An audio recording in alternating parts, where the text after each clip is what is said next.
faithfully delivering value and interpreting great books from around the world. Hi, this is Sally with Book Insights. Today, we'll interpret the book Invention, subtitled James Dyson's Creative Journey.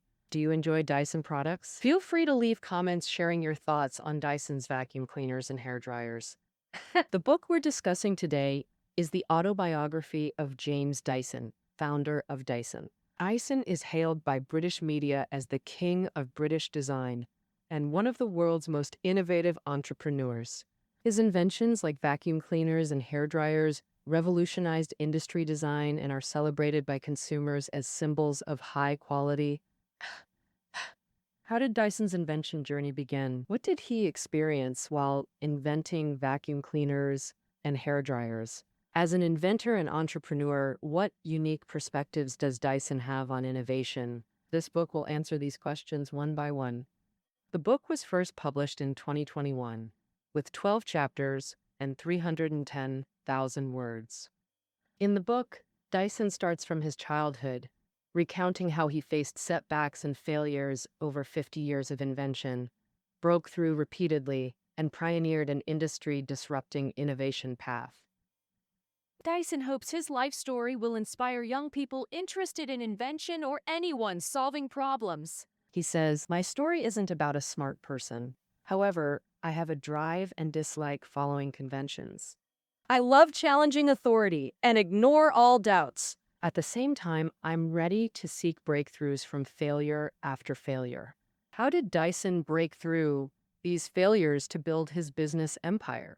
Next, I'll divide it into 3 parts to interpret the book's main content for you. First, how did his early life and family influence Dyson? Second, why did his first business venture fail? Third, how did innovation emerge from failure, leading to Dyson's vacuum cleaner and hair dryer? All right, in the first part, we'll discuss Dyson's early life. James Dyson was born on May 2nd, 1947, in Norfolk, England, to a teacher's family. His father taught classical literature, and his mother was a pastor's daughter. However, when no one called, Dyson was the third child in the family, with an older brother and sister. when Dyson was young, his family wasn't wealthy. Although he was born after the war ended, daily necessities were still rationed. They had no TV, no new toys, and not enough heating. The family had to grow vegetables and raise chickens themselves, but for young Dyson, life was full of fun. He and his siblings could go to his father's school and play freely. His father was a cheerful scholar and an energetic parent. He had been to Kenya and also joined the British Army, fighting in Africa. He took the children to drive lifeboats on the lake. Dyson remembers being woken up early by his father to chase the high tide, even during storms. However, when Dyson was 9, his father died of cancer, making the already tough family life even harder. At that time, Dyson had just entered Gresham School, where his father once taught. The headmaster generously allowed Dyson and his brother to attend at a very low cost. They boarded at school, so Dyson's mother could free up her hands to work outside. His mother first earned money by making clothes for others, then studied at a teacher's college for 2 years, and after graduation, taught at a secondary school. His mother was a disciplined person who read voraciously. Even after Dyson became an adult, she studied at Cambridge University. His mother decided that even though money was tight, the family would live well. She took the children to gather samphire in the marshes and dig clams from the sand. She encouraged the children to learn about broader cultures and urged Dyson to try painting, drama, and do what he wanted. His mother's determination and courage became part of Dyson's character, and the modest family life gave him valuable hands-on opportunities as the children had to help with household chores. His mother taught him sewing, knitting, cooking, and making carpets. Dyson taught himself to make model airplanes, repair bicycles and used cars. Creating things with his own hands, self-taught and fearless, became his second nature. The secondary school Dyson attended, Gresham School, has a long history. It was founded in the 16th century during the reign of Queen Bloody Mary and has produced many remarkable figures. For example, Lord Reith, founder of the British Broadcasting Corporation, or BBC, and Sir Martin Wood, who invented the full superconducting magnet. It was this invention that led to the development of MRI technology. During his school years, Dyson excelled in math and science. But since his father and brothers studied classical literature, influenced by them, after age 15, he specialized in Latin, Greek, and ancient history. He also loved art, actively participated in drama, and learned to play instruments. The bassoon is a large woodwind instrument. From 1965 to 1966, the newly adult Dyson first studied painting at Byam Shah School of Art, then entered London's Royal College of Art to study furniture and interior design. And during his studies, he met British inventor and engineer Jeremy Fry. Jeremy invited Dyson to co-design a high-speed landing craft called the Sea Truck. This collaboration turned Dyson toward engineering. And In 1969, after graduating from the Royal College of Art, he joined Jeremy's Rotork Engineering Limited as head of the Marine Department. his job was manufacturing and selling the Sea Truck. This innovative landing craft was made of fiberglass, sturdy yet lightweight. It could glide on a cushion of air at 74 kilometers per hour or faster. It had large capacity, was slightly shorter but wider than a double-decker bus, and could be customized to client needs. Dyson traveled worldwide selling Sea Trucks. Norwegians used them to lay underwater telephone cables. The Israeli military deployed them for rapid beach landings. They even built one for London Fire Brigade as a supply vessel with fire pumps, responding faster than police boats. By 1974, Rotork was selling 200 Sea Trucks annually across 40 countries. But as products have life cycles, Rotork lost interest in Sea Trucks. Dyson found a new goal, the Ballbarrow wheelbarrow, launching his first venture. Now we move to part two. In 1967, Dyson married Deirdre, his classmate from Byam Shah School of Art. In the early 1970s, with 3 children born, they bought a stone farmhouse needing major repairs. Dyson often pushed loaded wheelbarrows through muddy paths. It's hard to steer a fully loaded wheelbarrow without it tipping over. Cement often spilled out, which annoyed Dyson immensely. So he wondered if he could invent a better wheelbarrow. His Ballbarrow looked unremarkable, but had a spherical wheel that handled muddy terrain well. The cart body was made from low-density polyethylene, which doesn't stick to anything. And if you used it to carry cement, even if it hardened, it wouldn't stick to the body. You could just peel off the solid block and dump it. This wheelbarrow won an award for excellence from the UK Design Council. In 1974, Dyson raised funds from his brother-in-law, mortgaged his home, and started manufacturing Ballbarrows in his barn and pigsty. As a debt-ridden startup, Dyson couldn't afford ads, but learned to leverage media coverage. Since his Sea Truck had been on TV, he called the BBC to feature the Ballbarrow on their popular show. Tomorrow's World showcased new technologies to over 10 million regular viewers. Though not high-tech, the show brought public attention to his wheelbarrow. As sales grew, Dyson improved the design. For example, adding an integrated plastic top for light items like leaves or branches. This boosted popularity, reaching £600,000 annual revenue. Yet Dyson earned little profit. One reason was high interest. He'd borrowed £200,000 at 24% to start the company. High rates reflected the economic climate. Dyson picked a terrible time to launch. In 1974, Britain entered post-war recession with 16% inflation, rising to 24% in 1975, with matching interest rates. Small businesses struggled with repayments and received no help, but worse was coming. A former employee joined a U.S. company, taking product design details with him. That American company launched an identical wheelbarrow to compete. So Dyson's company initiated costly legal proceedings, worsening their financial strain. Dyson himself didn't want to sue, but he didn't solely own the company. He also clashed with the board over the company's direction. In February 1979, shareholders ousted Dyson, stripping him of the business he'd built for 5 years. Worse, since he'd transferred the Ballbarrow patent to the company, he lost his own invention too. He was penniless, jobless, and without income. Yet, he had 3 children to support and massive loans to repay.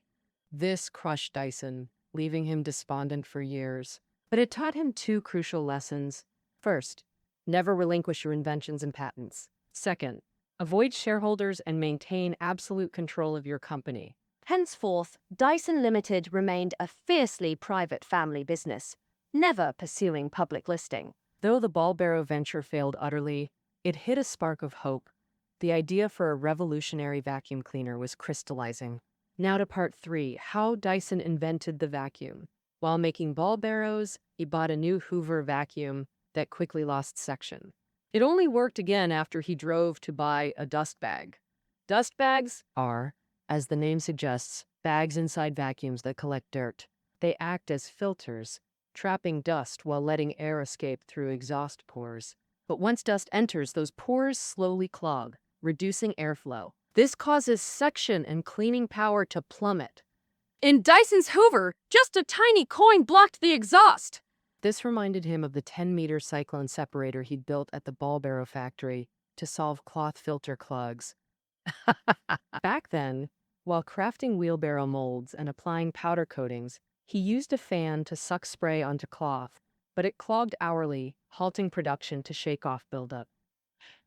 From colleagues, Dyson learned that a cyclone separator could solve this problem. The principle of a cyclone separator is to use directed airflow to spin out dust particles through centrifugal force. If Dyson could develop a much smaller cyclone separator, could it solve the dust bag clogging issue in vacuum cleaners? In 1979, Dyson made a 30-centimeter high cyclone separator out of cardboard, securing it with tape to replace the dust bag in the vacuum cleaner. And he pushed the vacuum cleaner around the room several times and found that this device worked. Dust, dog hair, and all were collected through the cyclone. Dyson contacted Jeremy Fry, the engineer he collaborated with on the sea truck, sold his home vegetable garden, borrowed money from the bank, and gathered enough funds. He started developing the cyclone vacuum cleaner in his own stable. But there was an issue.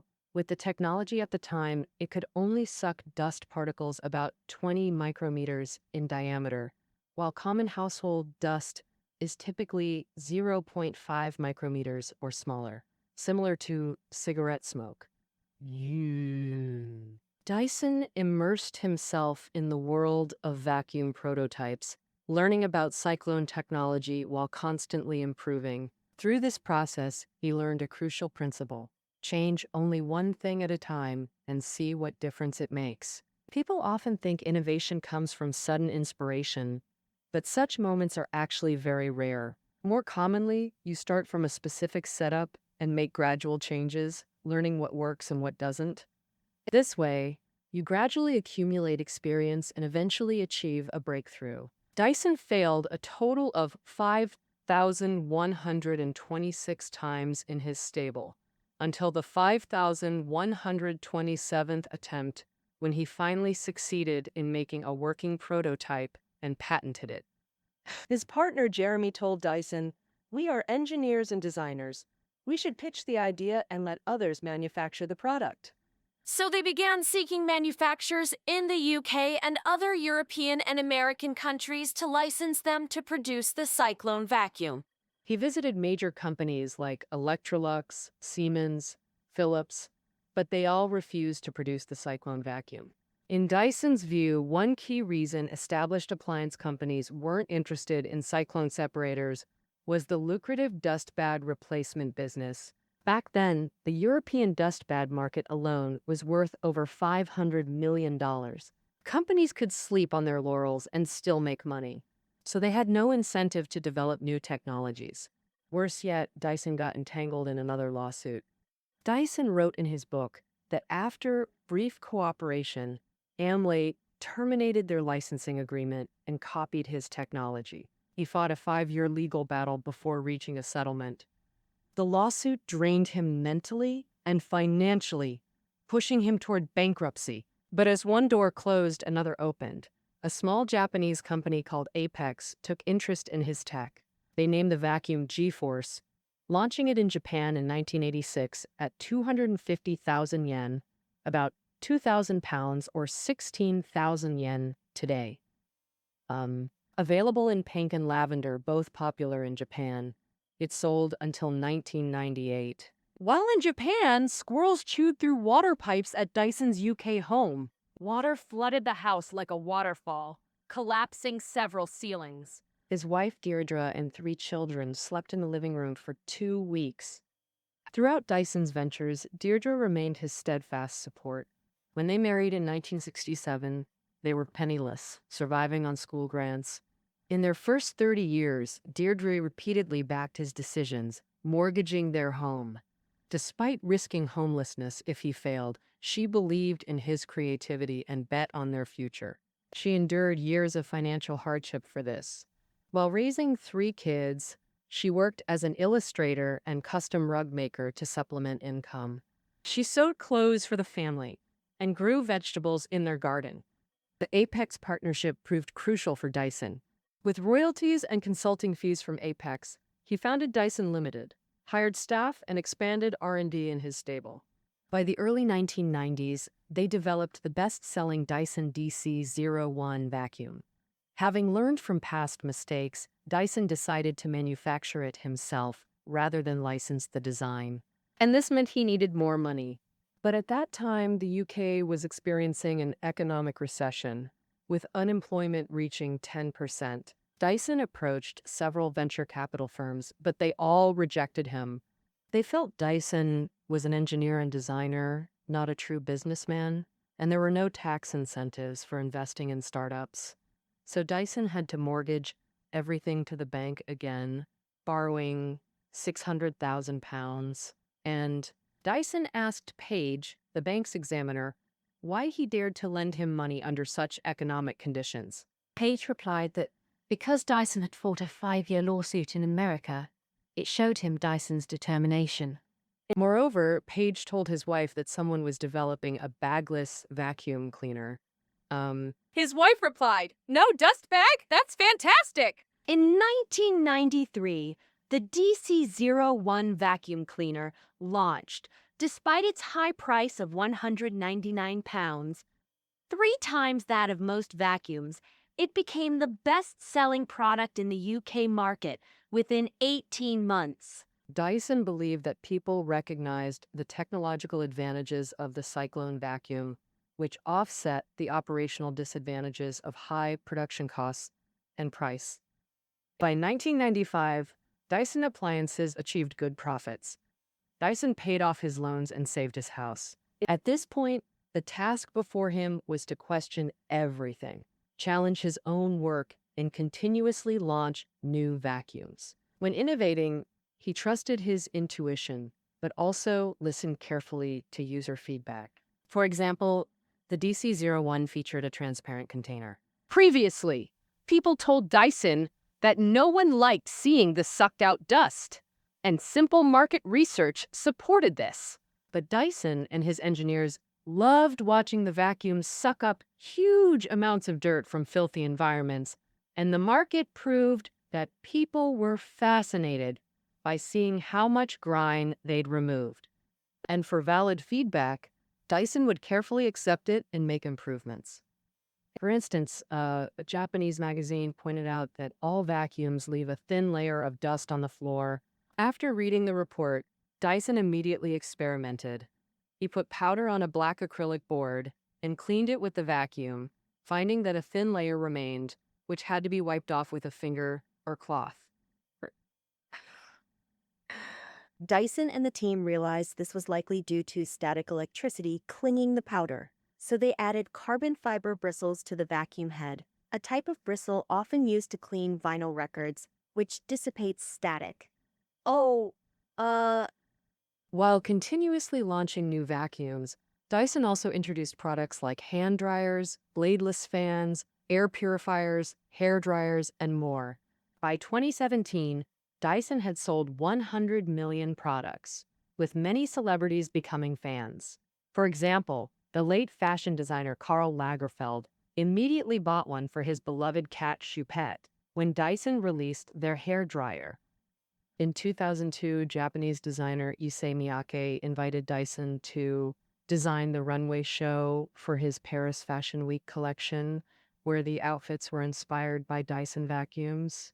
Using silver and deep magenta, the collection incorporated shapes from various Dyson components. Miyake even printed technical blueprints on the garments. The fashion show was held in a large tent themed around wind.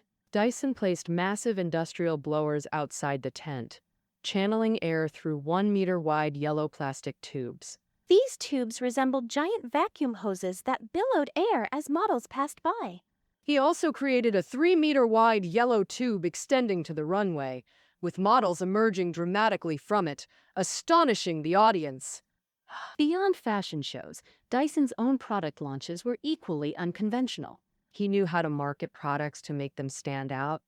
For the DC03 launch, he had vacuums rise dramatically from a hot spring. Though unconventional, it successfully captured attention. For the DC12 launch in Tokyo's Roppongi Hills, they built the world's first transparent racetrack walls using polycarbonate panels connected by steel cables. Visible from all angles, it ensured every spectator could see. Race cars circled the transparent walls, visually demonstrating the centrifugal force of Dyson's cyclone technology. As products gained global success, Dyson expanded worldwide. In 2019, Dyson established its global headquarters in Singapore. Asia became Dyson's operational center. Asian consumers not only appreciate well-crafted products, but are also enthusiastic about cleaning. The Asian market grew 3 times faster than Western economies, accounting for half of company sales. Beyond appliances, Dyson ventured into electric vehicles, agriculture, and education. To Dyson, education should teach young people to solve problems, not just memorize to pass exams. In 2002, he established the James Dyson Foundation to enhance young people's understanding of engineering. And they bring products to schools, have young Dyson engineers conduct master classes, and set challenges, encouraging students to identify and solve problems. with his own children, Dyson didn't force anything, but perhaps influenced by the home environment, all 3 pursued design careers. The eldest son, Jake, became an engineering designer and independently founded his own lighting company. In 2015, Jake joined Dyson's company with his own technology. The second son, Sam, is a natural engineer who once worked at Dyson but later left to become a theater actor. Daughter Emily is a fashion designer. Growing up without much money, the kids couldn't afford many things, so making objects became integral to their lives. Dyson would design zip lines at home and play with the children. When he worked from home, the kids always participated. They witnessed Ballbarrow's rolling off production lines. Jake still remembers the soap-like plastic smell filling their home. He also recalls Dyson doing everything hands-on at home and work, and teaching the kids to do the same. As a child playing cricket in the garden, Jake frequently broke window glass. Fed up, Dyson taught Jake to cut glass and repair windows himself. Later, tired of repairs, Jake replaced the glass with polycarbonate. Also called PC plastic, it's shatterproof. Only much later did Dyson discover all the glass had been replaced. Jake believes the most important lesson Dyson taught them can be summarized in 4 words. I can do it. No matter the difficulty or challenge, he'd face it head-on and persevere. This fearless culture and thirst for adventure became the foundation of Dyson's success. After hearing Dyson's entrepreneurial journey, what are your thoughts? Feel free to share your comments below. That concludes our interpretation of Invention, James Dyson's creative journey. Reading notes are below the audio. See you next time.